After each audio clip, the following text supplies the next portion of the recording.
It's 2 minutes till midnight on June 15th when a terrified teenager calls 911. Do we need some ambulances? It's bad. We flipped and... Oh, God. Okay, were you involved? Oh, I was in the truck. The truck was being driven by 16-year-old Ethan Couch. Couch plowed down 4 people on the side of the road. In the end, 4 people were dead, and 2 of Couch's friends thrown from the bed of the pickup, including Sergio Molina, who is now paralyzed and had been in a coma. Sergio Molina's parents are seeking as much as $20 million to care for their son in the future. The complaint points out Couch had a history of arrests, but in the end, with 4 people dead, all Ethan Couch got for his actions was a slap on the wrist, sending him to alcohol rehab with 10 years probation. So, Mr. Antonellini, I heard you witnessed the accident. Yes, I did. I saw it with my own eyes. How do you feel about the situation? I think it was horrible. Just imagining the pressure that the kid's going through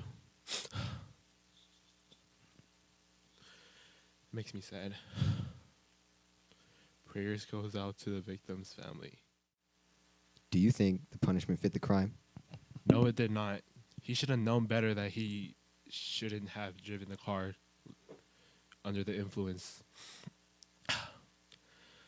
He should have been treated equally like the other adults, getting punished in prison.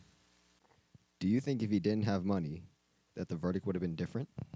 Yes, if he wasn't wealthy, he would have been treated like others and been sentenced to jail.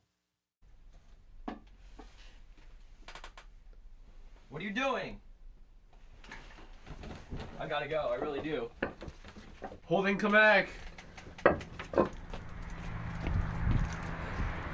Wait up. How do you feel about the situation? I think those goddamn rich bastards got away with murder. I really do. Did the punishment fit the crime? No, he should be in jail for 20 years. He killed 4 people and his blood alcohol level is 0.24, 3 times the legal limit. If he did that to one of my family members, I would break every goddamn window in this house. Do you think if he didn't have money, that the verdict would have been different? Of course it would have been. If they didn't have the money for the best lawyers and the treatment facility, he'd be in jail right now for 20 years. And now, back to the studio. So, how did you feel about the verdict? I felt like the verdict, it wasn't fair to the family, and I think that with the whole situation that it just wasn't fair overall because of the circumstances. If he didn't have money, do you think the verdict would have been different? Yeah, I think the fact that he had money played a big role in why he got let off the hook. Do you think him having affluenza played a part in why he was let off the hook?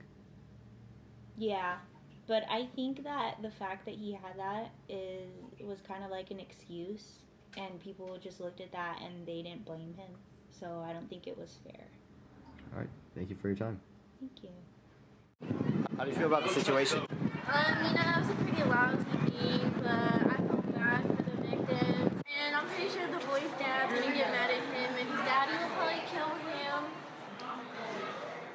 Did the punishment fit the crime? I don't think the punishment fit the crime. I think it was a pretty lousy and phony thing because the guy had money, but I feel bad for him because he suffered from affluenza.